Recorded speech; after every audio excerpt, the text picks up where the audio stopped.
प्रीतम चौधरी, प्रीतम चौधरी, प्रीतम चौधरी, प्रीतम चौधरी। हजारों मेरे पड़े हैं पीछे, कोई फ्लर्ट करे कोई सेल्फी खींचे। खींचते नहीं है, सीधा सींच देते हैं। हजारों मेरे पड़े हैं पीछे, कोई फ्लर्ट करे कोई सेल्फी खींचे।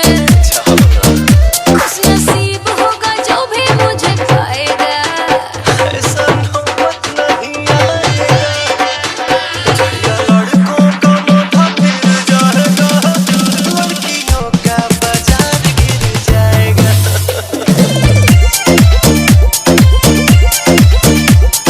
लड़कों का माथा फिर जाएगा, लड़कियों का बाजार गिर जाएगा।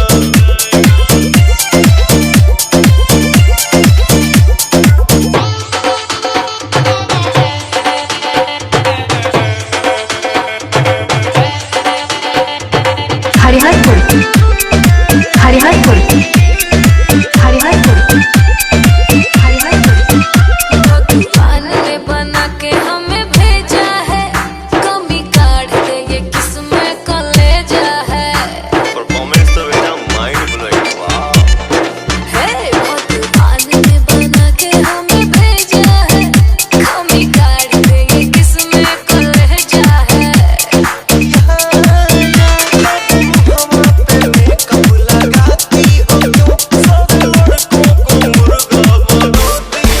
नाचों की उंगली पे ऐसा टाइम आएगा, अब ये तो पॉसिबल नहीं है। लड़कों का माथा फिर जाएगा, लड़कियों का बाजार गिर जाएगा।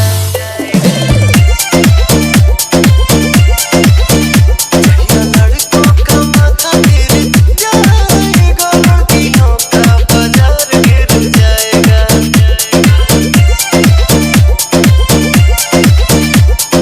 प्रीतम चौधरी, प्रीतम चौधरी, प्रीतम चौधरी, प्रीतम चौधरी।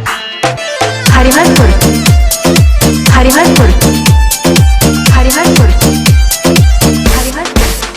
लब खातिर तुम आपस में लड़ते हो, फिर भी इतना गुमान काहे करते हो। लॉलीपॉप दिखाई तो का होगी। हाँ, लब खातिर तुम आपस में लड़ते हो, फिर भी इतना गुमान काहे करते हो।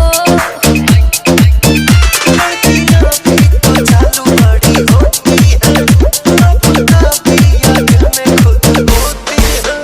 जो भी झगड़ा मोल लेगा पछताएगा, का पछताएगा, एगो आएगा दूसरा जाएगा। लड़कों का माथा फिर जाएगा, लड़कियों का बाजार गिर जाएगा।